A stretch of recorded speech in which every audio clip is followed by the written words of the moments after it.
एक बार थोड़ा सा इस शब्द को समझ लेते हैं।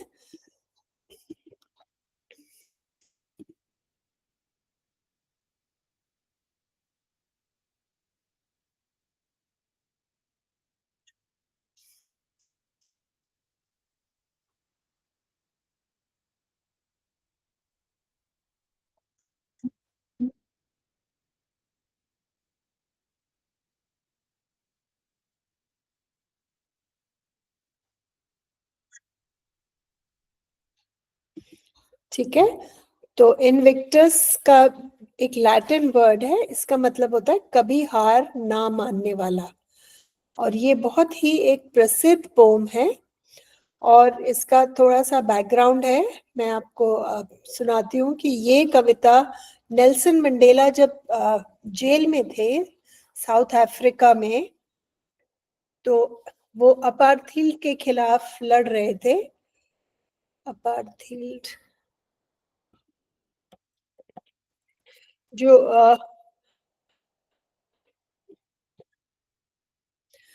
जो गोरी चमड़ी और काली चमड़ी वालों के लोगों में जो फर्क था वहां पे, जो दोनों के बीच में एक अलग तरह से व्यवहार होता था, तो उसके खिलाफ वो लड़ रहे थे। तो उनको जेल में डाल दिया था, वो बहुत साल जेल में रहे। तो उन्होंने ये कविता एक पेपर पे लिख के अपने साथ रखी हुई थी, और इससे उनको बड़ी हिम्मत मिली। हम ये छोटा सा वीडियो देखते हैं, फिर हम कविता पढ़ते हैं। इनविक्टस का अर्थ होता है अपराजेय, यानी जिसे जीता न जा सके। नेल्सन मंडेला ने 27 साल के अपने कारावास के दौरान एक पर्ची पर इस कविता को लिखकर अपने पास सहेजे रखा था। यह कविता कैदगाह के अंधेरे में उनकी आत्मा की रोशनी बनकर दमकती रही। मंडेला के मुताबिक यही कविता थी जिसने उन्हें इतने लंबे कारावास के दौरान जिंदा रहने का साहस दिया। वे तो ये बहुत ही एक पावरफुल कविता है, बहुत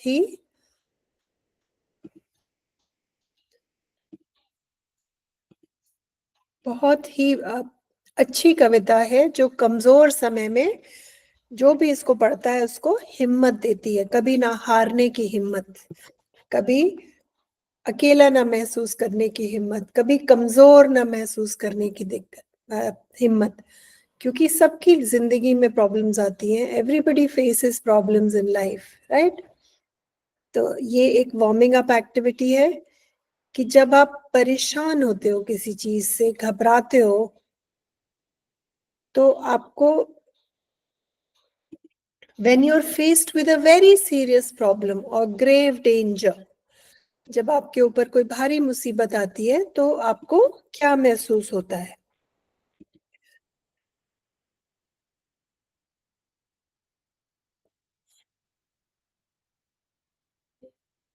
तो सबसे पहले तो घबराहट होती है कि क्या करें, फिर होपलेसनेस होता है कि मुझसे तो कुछ होगा नहीं, मैं अगर इसको मैं नहीं हैंडल कर पाया तो क्या होगा।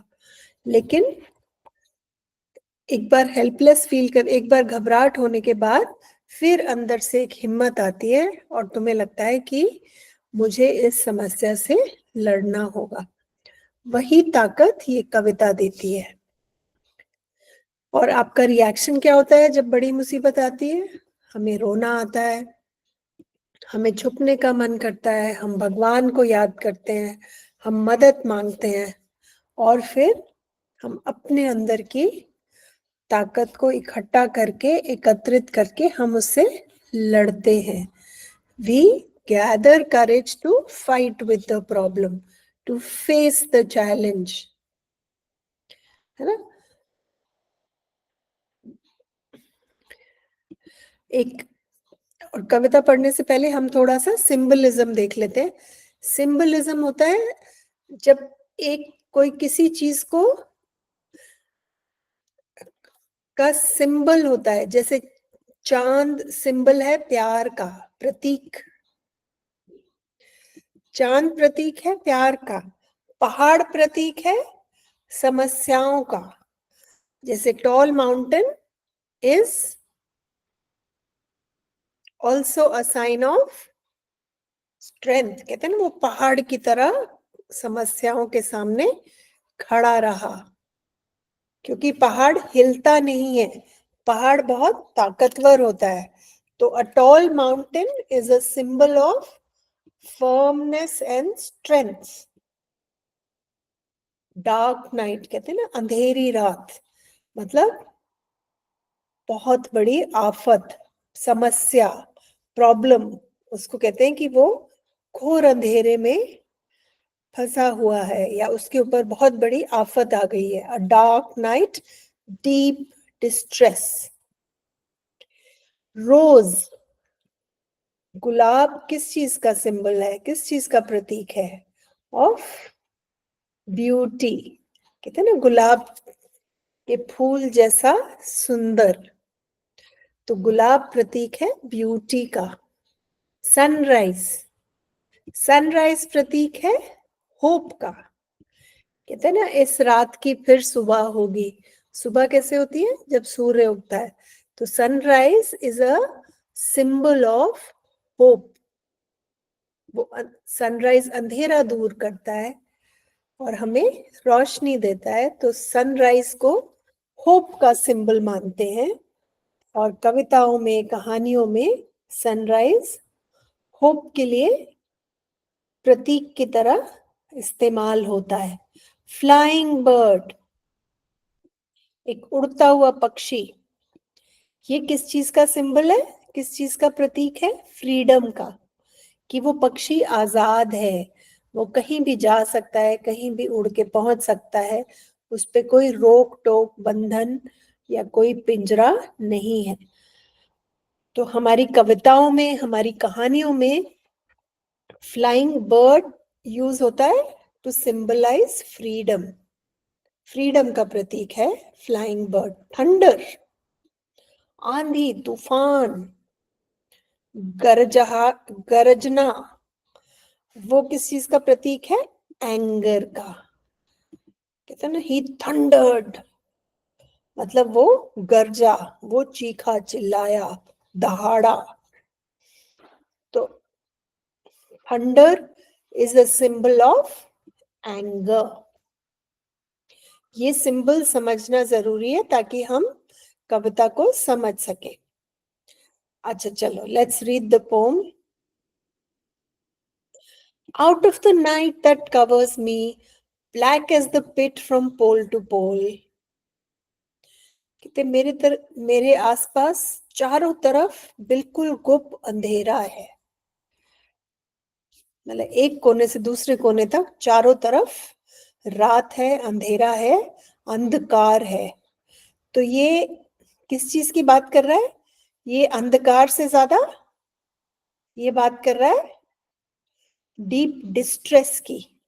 वो रात किस चीज का सिंबल है? बहुत बड़ा समस्या, आफत, प्रॉब्लम का प्रतीक है। खोल त्रास का प्रतीक है डार्क नाइट। पोएट कहता है, out of the night that covers me, black is the pit from pole to pole. कि जब मेरे चारों तरफ घोर अंधेरा है, I thank whatever gods may be for my unconquerable soul. कि जो भी भगवान ऊपर बैठे हैं, मैं उनको नमन करता हूं। क्यों? क्योंकि मेरी आत्मा अनकॉन्करेबल है। अनकॉन्करेबल मतलब जिस पर कोई काबू नहीं पा सकता।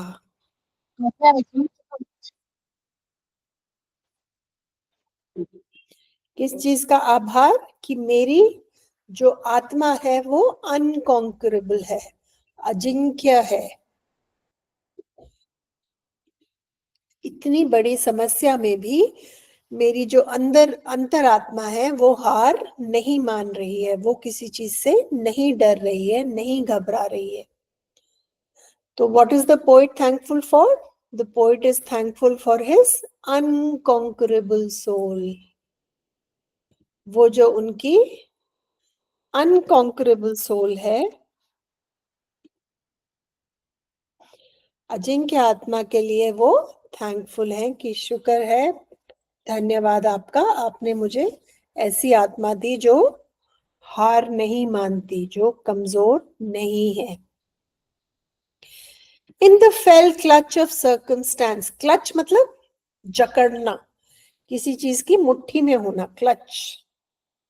In the clutch of circumstance I have not विंस्ड और क्राइड अलाउड, कि मैं जिन समस्याओं में घिरा हुआ हूं, जिन समस्याओं ने मुझे पकड़ा हुआ है, मैं उनसे घबरा नहीं रहा हूं और रो नहीं रहा, चीख चिल्ला नहीं रहा।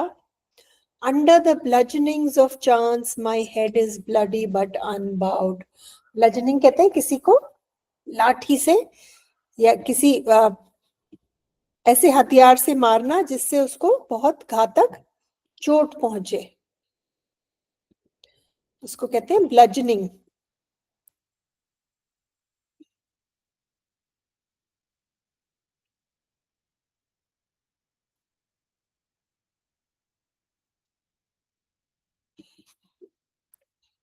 आपको इमेज दिखाना चाह रही हूँ, जैसे ये है, अगर इससे आप किसी को मारेंगे तो वो खून से लहूलुहान हो जाएगा। तो ब्लजनिंग का मतलब होता है कि इस तरह की किसी हथियार से किसी को मारना, लाठी से, डंडे से, जिससे बहुत ही घातक है। तो वो कहता है कि मैं, जो मेरे आसपास हो रहा है उससे मैं लहूलुहान तो हूं, खून से तो भरा हुआ हूं, लेकिन मेरा सर झुका नहीं है। बाव इज झुकना, अनबाउड इज नहीं झुका, मैं अभी भी सीधा खड़ा हूं। मैं रो नहीं रहा, मैं चीख चिल्ला नहीं रहा। हालांकि मेरे जो हालात हैं वो मुझ पे खूब लाठी बरसा रहे हैं, लेकिन और मुझे खून भी निकल रहा है, मुझे चोट भी लग रही है, मुझे दुख भी हो रहा है, लेकिन मैं टूटा नहीं हूं, मैं झुका नहीं हूं।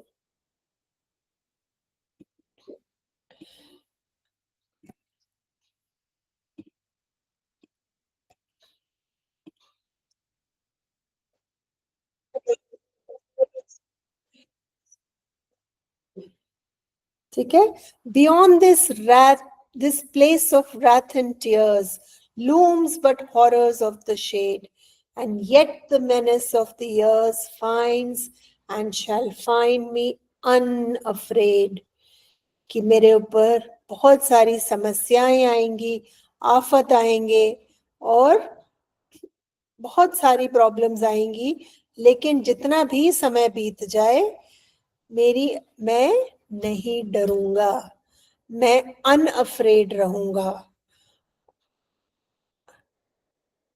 देखो कितनी स्ट्रेंथ देती होगी पोएम। ऐसे ही थोड़ी नेल्सन मंडेला इसको पढ़ते थे रोज, 27 साल जब वो जेल में रहे। अनअफ्रेड, अनबाउड, अनकॉन्करेबल सोल, कितनी ताकत मिलती है पढ़ के, कि नहीं झुकूंगा, नहीं टूटूंगा, कमजोर अपने आप को नहीं महसूस करूंगा। It matters not how straight the gate, how charged with punishments the scroll. I am the master of my fate. I am the captain of my soul. कहते हैं जो मर्जी हो जाए, स्क्रोल होता है वो जो ऐसे रोल करके, पहले पुराने जमाने में उस पर जो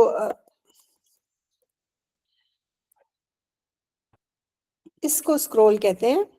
पुराने जमाने में इस पर जो कोर्ट अपनी वो देता था, जो पनिशमेंट देता था या रूलिंग देता था, वो इस पे स्क्रोल्स पे लिखी जाती थी।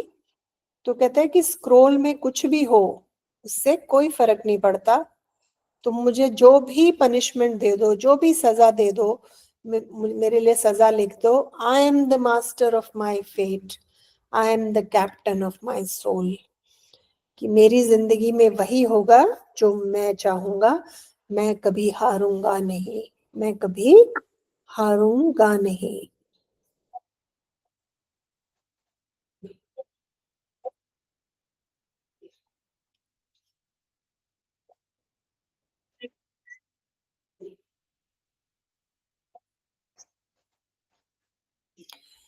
कितनी बढ़िया बात है ना। कहते मुझे अपनी किस्मत मेरे हाथों में है और मैं किसी और को इसको हिलाने नहीं दूंगा। मैं वही, मेरी जिंदगी में वही होगा जो मैं चाहूंगा, जो मैं करूंगा। ठीक है, बहुत अच्छी पोम है। इसकी एक्सरसाइजेस कर लेते हैं इंग्लिश वर्कशॉप की। Choose the correct option. Out of the night that covers me, black as the pit from pole to pole. तो इसका क्या मतलब है? इसका है the circumstances are bad as they can be, but nothing to hope for from any corner। कहते उनका मतलब है कि मेरे चारों तरफ समस्याएं हैं और मुझे दूर दूर तक कोई भी सहारा नहीं दिखता। तभी वो नाइट और ब्लैक के बारे में बात कर रहे हैं। In the fell clutch of circumstance, I have not winced or cried aloud। कि मेरे आसपास कितनी भी समस्या हो, मैं रोया हूं, ना मैं चीखा चिल्लाया हूं, ना मैंने किसी से मदद मांगी है।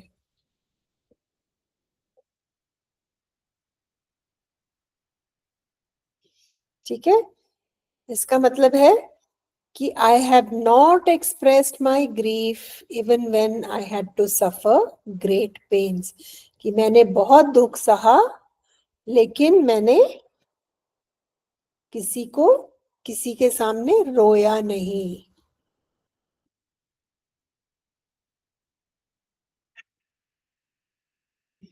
ठीक है। Upon the bludgeonings of chance my head is bloody। मतलब किसी ने उसको लाठी से नहीं मारा है। वो कौन सी मार की बात कर रहे हैं? सर्कमस्टांसेस की मार, जो उनकी जिंदगी में हो रहा है उसकी मार। तो इसका मतलब है I have suffered many setbacks and losses for which there was no reason. कि मैंने बहुत कुछ सहा है।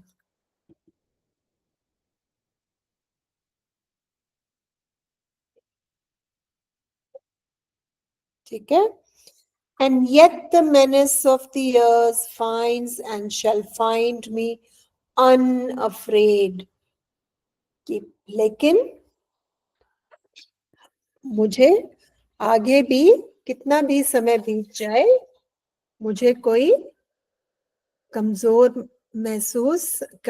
नहीं देखेगा।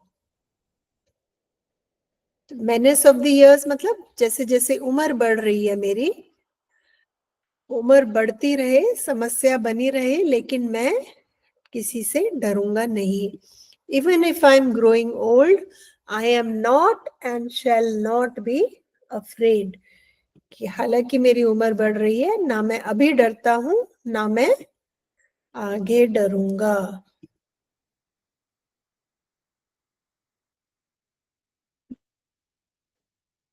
है ना? How charge with punishments the scroll. इसका क्या मतलब है? का मतलब है कि आई मे हैव टू, कि मैंने जो गलतियां की हैं उसकी मुझे बहुत सजा मिल सकती है, लेकिन मैं झुकूंगा नहीं, टूटूंगा नहीं, कमजोर महसूस नहीं करूंगा। I am the master of my fate. बहुत प्यारी लाइन है। I am the master of my fate. ये सब हम सबको याद रखना चाहिए। हम सब अपने फेट के मास्टर हैं। अगर हम सर्कमस्टांसेस से नहीं हारते हैं, ऐड आती है ना कौन से कोल्ड ड्रिंक की, डर के आगे जीत है। वही है, अगर हम डरते नहीं है अपने हालात से तो डर के आगे जीत है ना। इसका मतलब है I take responsibility for everything that happens in my life, कि मेरी जिंदगी में वही होगा जो मैं चाहूं।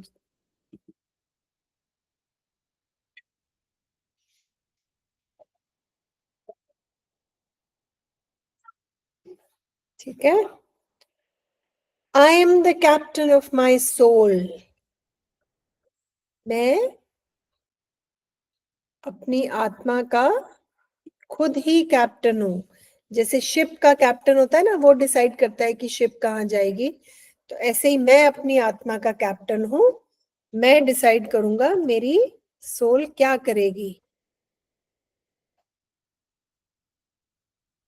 इसका मतलब है my actions are the results of my own feelings, कि मैं ही अपने लिए जिम्मेदार हूं।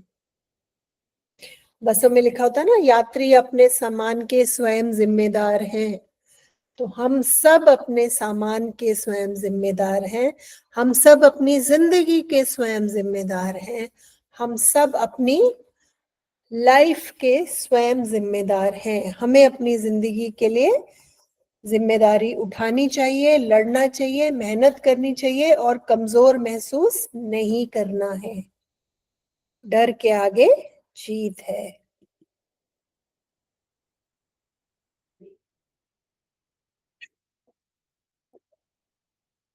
ठीक है, तो ये हमारी पोम खत्म होती है। तो अभी हमारे पास टाइम है तो हम नेक्स्ट चैप्टर पढ़ते हैं। ये भी बहुत इंटरेस्टिंग है, a true story of C turtles. ये यूनिट 2 चैप्टर 2 है हमारी बुक में। ये इंडेंजर्ड स्पीसीज के बारे में है। बहुत सारी स्पीसीज धरती से लुप्त होती जा रही हैं क्योंकि हमने जंगल खत्म कर दिए हैं, हम उनका शिकार करते हैं, हम उनको मीट के लिए मारते हैं, हम उनको उनकी स्किन के लिए मारते हैं, दांतों के लिए मारते हैं, अलग अलग चीजों के लिए उनका शिकार किया जाता है, तो वो लुप्त हो रही हैं। ये लुप्त चाय प्रजातियों के बारे में ये चैप्टर्स है। हमें पता है कि कुछ तरह की मछलियां, कुछ तरह के बंदर, हमारा टाइगर और बहुत सारे जानवर अब कुछ लुप्त हो गए हैं, कुछ लुप्त होने वाले हैं। वो इंडेंजर्ड है। इंडेंजर्ड मतलब अगर हमने उनका ध्यान नहीं रखा तो वो लुप्त हो जाएंगे। ये एक सी टर्टल्स के बारे में है, जो सी टर्टल्स भी अब, ये व्हाइट बेलीड सी ईगल्स, एक मिनट मैं आपको सी टर्टल्स का एक बार फोटो दिखा देती हूँ तो आपको समझ में आ जाएगा हम कौन से जानवर की बात कर रहे हैं।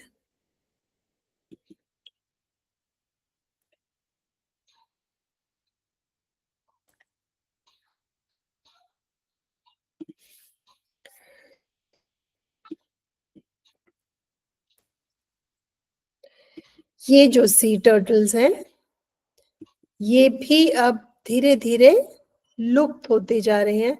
इसमें बहुत वैरायटीज हैं, तरह तरह के सी टर्टल्स होते हैं, पर ये जो हमारी कहानी है ये सी टर्टल्स के बारे में है।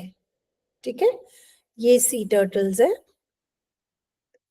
देखो कितने सुंदर और तरह तरह के सी टर्टल्स पानी में पाए जाते हैं।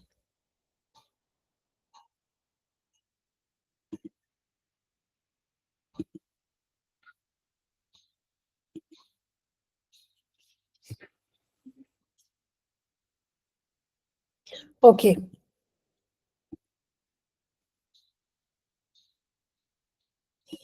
तो हम अब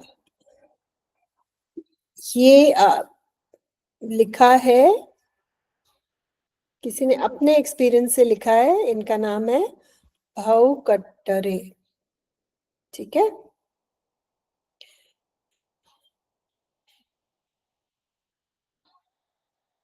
इन्होंने लिखा कि we were surveying the white-bellied sea eagles in the summer that year. As we roamed the coasts, one of the volunteers in our team saw some shallow pits with white eggshells nearby. Inquiries with the villagers revealed they were turtle eggs. This came as a surprise. We had never come across turtle eggs in our walks along the beaches of the Konkan in all these years. तो कहते हैं कि हम white bellied eagles के बारे में सर्वे कर रहे थे और तभी हमने कोस्ट पे देखा कि कुछ व्हाइट एग शेल्स पड़े हुए हैं। जब हमने गांव वालों से पूछा तो उन्होंने कहा ये टर्टल एग्स हैं। तो कहते हैं हमने तो टर्टल एग्स कभी नहीं देखे, इस समय ये बीच पे टर्टल एग्स क्यों हैं? तो उनको इस बात को लेके बहुत अचंबा हुआ। तो ये टर्टल एग्स हैं। अब देखो इसमें से जब वो बड़ा हो जाता है तो वो अंडा तोड़ के टर्टल्स निकलते हैं। कहते पहली बार हमने देखा कि बीच पे टर्टल एग्स हैं, तो हमें इस बात से बड़ा अचंबा हुआ क्योंकि पहले तो हमने कभी टर्टल एग्स नहीं देखे। तो उन्हें लगा कि चलो हम पता करते हैं कि ऐसा क्यों हुआ, ठीक है।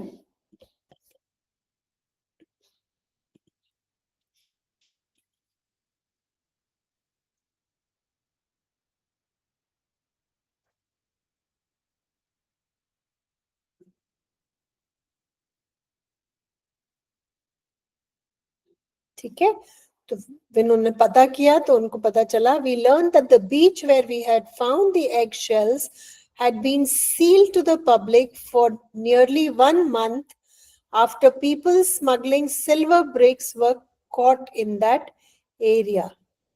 But what we learned further shocked us to the core. कहते हैं वो बीच हमें पता चला कि बंद कर दी गई थी, लेकिन आगे जो हमें पता चला वो बहुत ही शॉकिंग था। Turtles nest along the entire coastline of our state. There are a few people in every village who keep combing the beach in the early hours of the morning throughout the year. When the female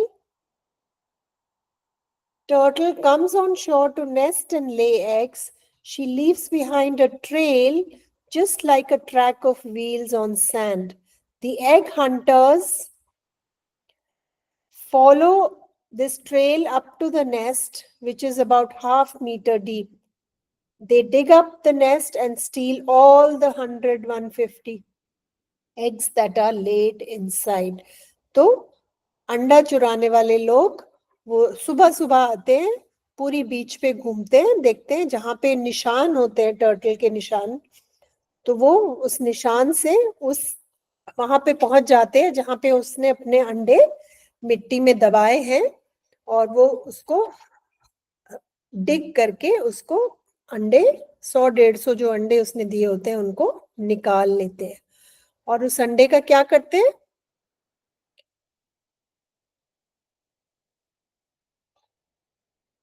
कहते हैं कि या तो उनको खा लेते हैं या मार्केट में बेच देते हैं, और अगर कोई उसमें से टर्टल निकल रहा है तो उसको बड़ा होने देते हैं, और जब वो बड़ा हो जाता है तो उसको मार के खा लिया जाता है।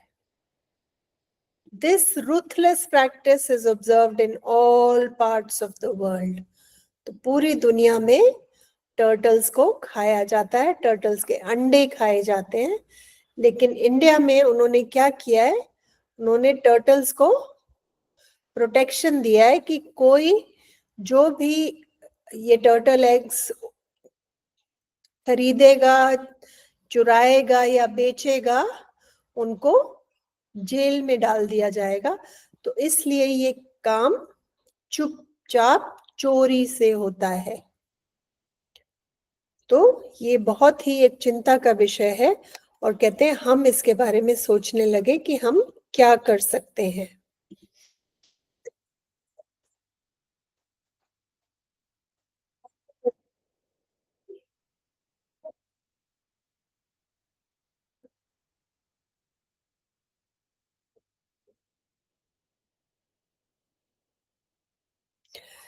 तो ये सोचकर उनको लगा कि हमें टर्टल्स को बचाने के लिए कुछ करना चाहिए. We had no experience regarding sea turtles, so we first undertook a study of turtles. कहते हमें टर्टल्स के बारे में ज्यादा पता नहीं था, तो हमने पहले उसके बारे में रिसर्च किया, उसके बारे में पढ़ा, समझा, और उसके बाद फिर हमने एक टर्टल प्रोटेक्शन कैंपेन 3 शहरों में शुरू किया कि हम टर्टल बचाएंगे. और ये हमने किसके साथ किया? फॉरेस्ट डिपार्टमेंट के साथ मिलकर किया.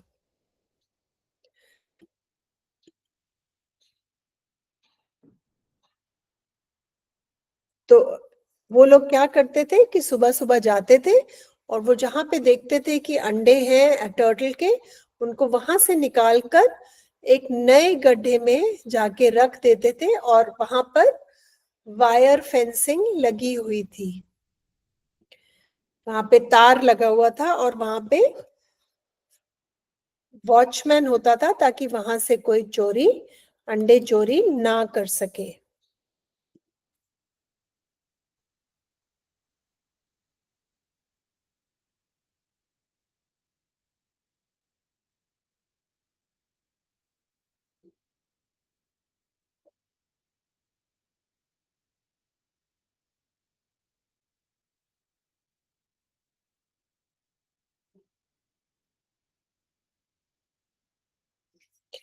और ऐसे उन्होंने 50 नेस्ट को बचाया. और जब वो छोटे छोटे बेबीज अंडे से निकले तो पूरा शहर बड़े खुशी से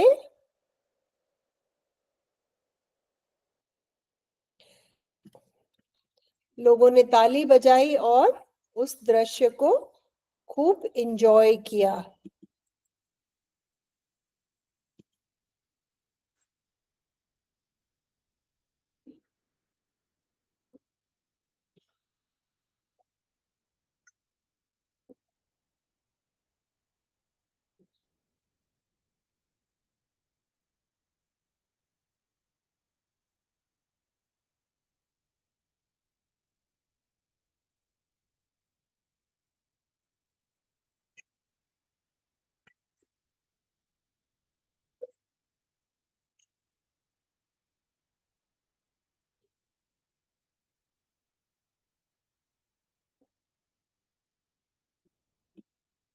ठीक है, तो उन्होंने बहुत ही खुशी का माहौल हुआ और वो बहुत सारे टर्टल्स, बेबी टर्टल्स को बचा पाए. There are 7 types of sea turtles in the world. पूरी दुनिया में 7 प्रकार के टर्टल्स होते हैं और 5 इंडिया में पाए जाते हैं. ठीक है, एक तो है ऑलिव रिडले टर्टल्स, ये वाला, ये हिंदुस्तान में पाया जाता है. ये एक तरह का है. ठीक है, दूसरा है ग्रीन टर्टल्स. ग्रीन टर्टल्स होते हैं,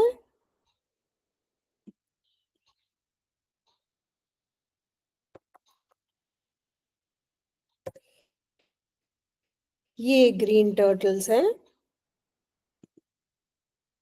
ये भी इंडिया में पाए जाते हैं, हिंदुस्तान में.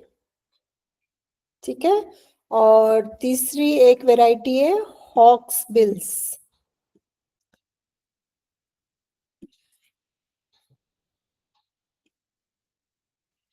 तो दुनिया में 7 तरह के होते हैं, जिसमें से 5 तरह के हिंदुस्तान में पाए जाते हैं. ये हॉक्स बिल्स टर्टल है.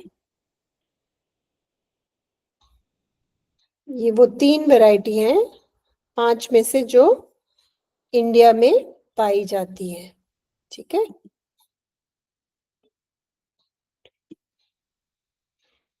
और अब ये लुप्त होते जा रहे हैं.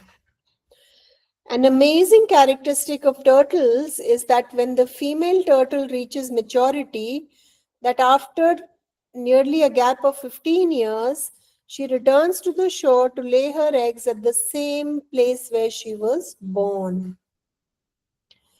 तो फीमेल टर्टल क्या करती है, जहां उसका जन्म हुआ था वो वहीं अंडे देने वापस जाती है.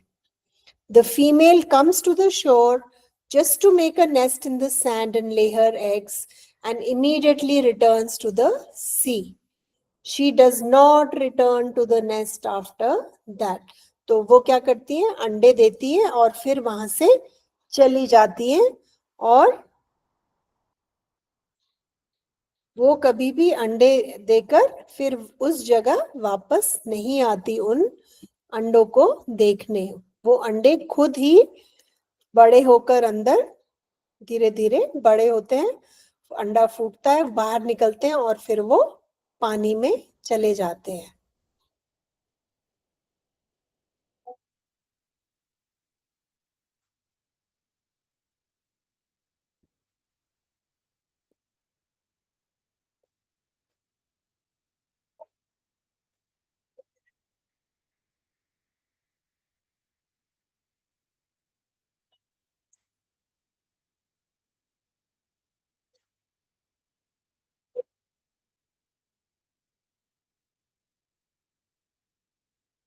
इसलिए वो बहुत कम बचते थे, 1000 में से सिर्फ 1 या 2.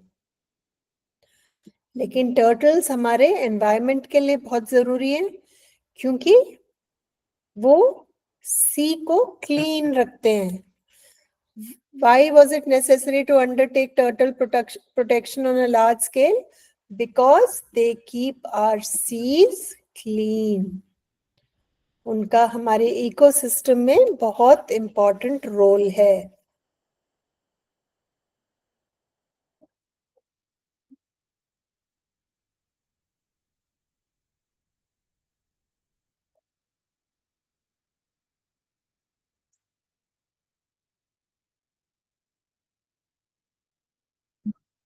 ठीक है, तो ये इस क्वेश्चन का आंसर भी है कि they perform an important function to keep the sea clean. After the success at Velas, we started implementing the project in other places too. Within 5 years, the entire coastline of Maharashtra was surveyed. Protection was offered in 80 of the villages where turtle nests were found. तो इसके बाद ये एक जगह project जब successful हो गया तो फिर उन्होंने करीब 80 और गांवों में भी ये शुरू किया. जहां जहां टर्टल्स अंडे देते थे वहां वहां उन्होंने ये प्रोजेक्ट शुरू किया. Our strategy was to engage those who have so far been stealing the eggs than to train them and involve them in work of protection. तो जो पहले अंडे चुराते थे अब उनको ट्रेन किया गया कि अब आप इन जानवरों को बचाने में मदद करोगे. और उन्होंने टर्टल फ्रेंड अवार्ड्स भी देने शुरू किए ताकि लोगों को प्रोत्साहन करने के लिए. A comprehensive booklet and a short film on the protection of turtles was also prepared to spread the message. तो एक किताब छापी गई, एक फिल्म बनाई गई लोगों को बताने के लिए कि इनको बचाना क्यों जरूरी है. The year 2006 saw the beginning of a novel concept, Turtle Festival, Kasam Mahotsav, an opportunity for tourists to witness this unique spectacle of the hatchlings rushing out to the sea. 2006 में एक बहुत ही अद्भुत त्योहार की तरह सेलिब्रेट होने लगा. क्या? जब वो छोटे छोटे हैचलिंग्स निकलकर और सी की तरफ जाते थे तो बहुत सारे टूरिस्ट पर्यटक उसको देखने आते थे.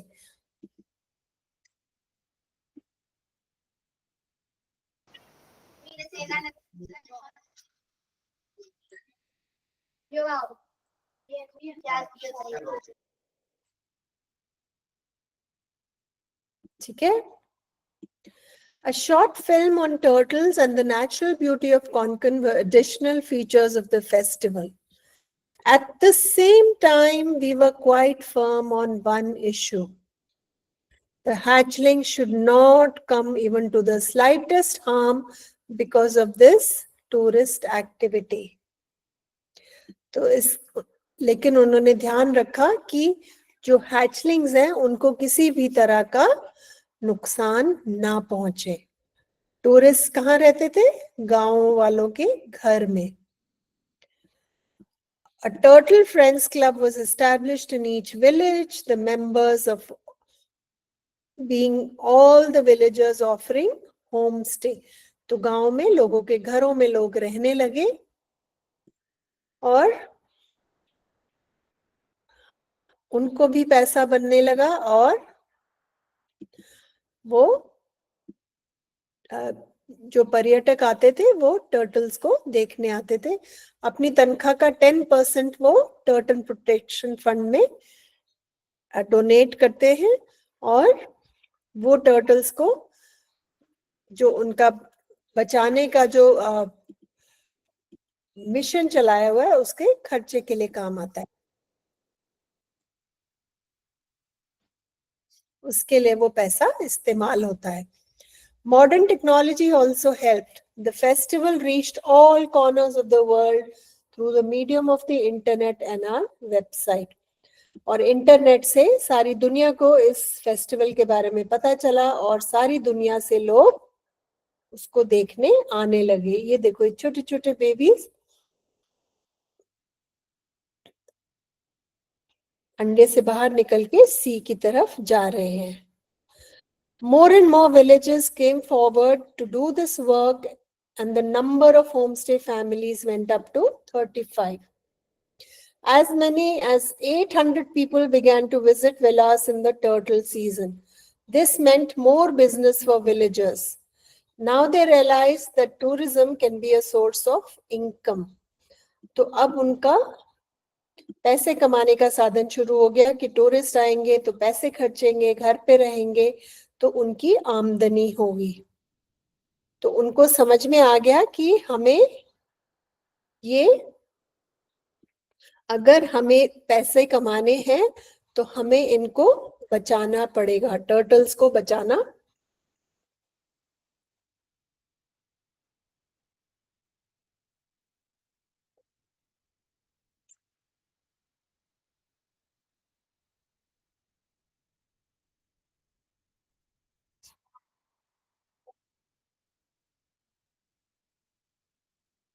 तो उनकी ऑर्गेनाइजेशन का नाम है सह्याद्री निसर्ग मित्र और इसमें अब उन्होंने सबको जोड़ दिया है और ये प्रोजेक्ट बहुत अच्छे से चल रहा है.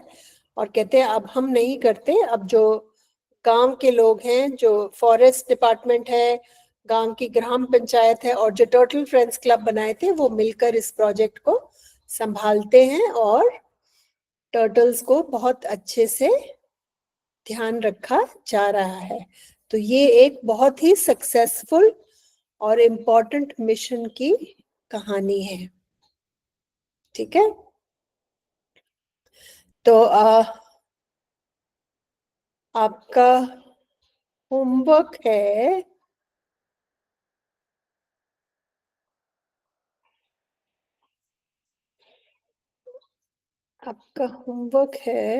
फर्स्ट चैप्टर से करते हैं. जो हमने पहले पोम की थी उसके क्वेश्चन 1 आपका होमवर्क है. ठीक है, जो इन्विक्टस हमने पोम की थी उसका क्वेश्चन 1 आपका होमवर्क है. हम ये इसके क्वेश्चंस जल्दी से देख लेते हैं. इसमें बहुत ज्यादा क्वेश्चंस नहीं हैं इस किताब में. एक आप सी टर्टल्स पे आप एक नोट लिख सकते हैं. जो भी मैंने आपको वीडियोस दिखाए, फोटो दिखाए, जो आपने इस चैप्टर में पढ़ा, उसके बेसिस पे आप एक पैराग्राफ सी टर्टल्स के बारे में लिख सकते हैं. ठीक है, क्वेश्चन 3 है, आप एक पोस्टर बना सकते हैं जिसमें आप ये दिखा सकते हैं कि टर्टल एग्स को कैसे बचाया जाता है. हमने कहानी में जो पढ़ा है उसके लिए आप एक पोस्टर बना सकते हैं। ठीक है, इसमें बहुत ज्यादा क्वेश्चंस नहीं है, तो बस क्वेश्चन 2 एंड क्वेश्चन 3 आप कर सकते हैं, एक पोस्टर बना सकते हैं और एक पैराग्राफ लिख सकते हैं कि हम सी टर्टल्स को कैसे बचा सकते हैं। ठीक है, वैसे आपके साथ ये रिसोर्स शेयर होगा जिसमें आपने पूरे चैप्टर की सारांश है शॉर्ट में, क्योंकि बहुत लंबा चैप्टर है, छोटा से सारांश है उसके बारे में, और उसमें जो नए शब्द हैं उनका अर्थ हिंदी में और मराठी में दिया हुआ है और सेंटेंस भी दिया हुआ है। आप सेंटेंस प्रैक्टिस जरूर करें और शब्द भी लिखना जरूर प्रैक्टिस करें ताकि आपको स्पेलिंग आए और उसका अर्थ समझ में आए और उसको आप आंसर्स में इस्तेमाल कर सके।